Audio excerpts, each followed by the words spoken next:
Today we're going to take a look at the final type of drawing that we're going to do, and it's multi-view sketching. So we know that multi means many, and typically we'll have many views to describe the object. For example, this object right here, we see an isometric view, and we've identified a front area over here, a right side, and a top. Now if we want to accurately put dimensions on this object, what we're going to have to do is create a two-dimensional front view, and you can see that this view right here sort of becomes clear that we're looking at it from the point of view of this arrow here. And we're going to have a side view here, so that's looking at it from this point here. Hopefully you can see that. And for the top view, we're looking straight down. And the key thing about this is that on all these two-dimensional drawings, we can put dimensions that are accurate, whereas when we're dealing with the isometric view, it's not clear how we're going to dimension the edges and things like that. Okay, a multi-view drawing. Again, it shows a two-dimensional view. That's the key thing here. Everything we've done so far has been three-dimensional views. Creates a two-dimensional views of a three-dimensional object. Okay, and this is really important. When combined with the dimensions, it serves as the main form of communication between designers, which has kind of been us so far, and manufacturers. So if person A designs something, that person will make a multi-view drawing that's dimensioned, give it to person B, who may operate the 3D printer or the milling machine, the computer numerical control milling machine, or some other machine. And this person will be able to know the dimensions exactly as they should be. Here's an example of a multi-view sketch. And we've got the front and the right side. Looking straight down, we'll see the top. And if we were to go to the left side, it would look like that. And again, we're looking in a particular direction, we make a 2D sketch, as opposed to our friend the isometric or perspective here, which is a three-dimensional view. Okay, here's a good example of a multi-view drawing. So we see that the isometric is here, and you can trace out, say over here, that's going to be the front view corresponding to right here. And then if we were to go to, say, this view here, corresponds to looking at this side right here. So you can see that this part here corresponds to here. And then these parts here correspond to here and here. And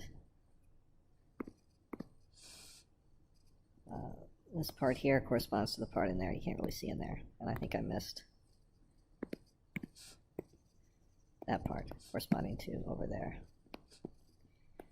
Okay.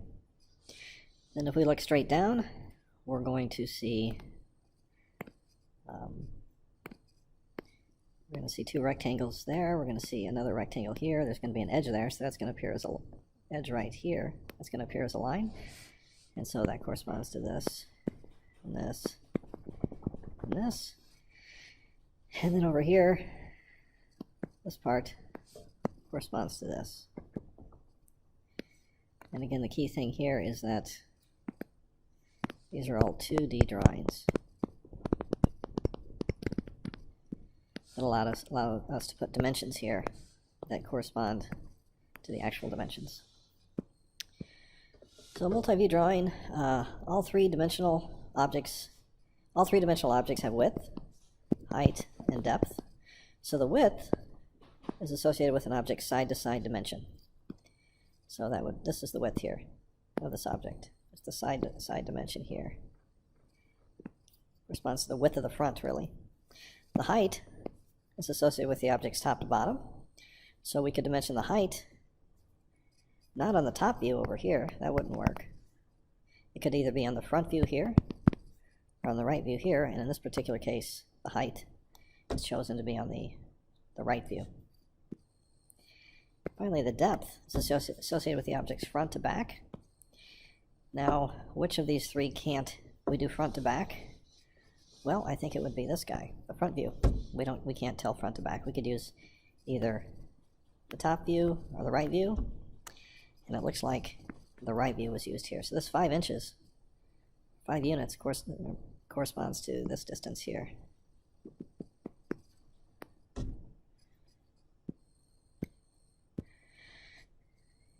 Okay, let's take a look at this one. So if we have this object here, our front view would look like that. There's no features in the front view, it's just a sort of a sliding board. If we go to the right view and look in this direction, we're going to see this, because there's this edge right here. And this area let's see, right here corresponds to this. We can't really tell that it's slanted by this view here. We would get that information from the front view. So that's why we need multiple views, among other reasons. Okay. And the top view, again, is going to just appear as 2 rectangles with an edge here. And we're not going to really tell that this part refers to a slanted area right here, this part here. Okay, here's an example of a structure that we may have made before, and if you just think about it for a minute, you can see that the front view usually is always going to come from this direction. So you can see the front view there. The right view, convince yourself that it would look like this, with these lines here corresponding to the, actually, that one and that one. And then the top view, hopefully you can convince yourself that if you're looking straight down here, this is what you'll see.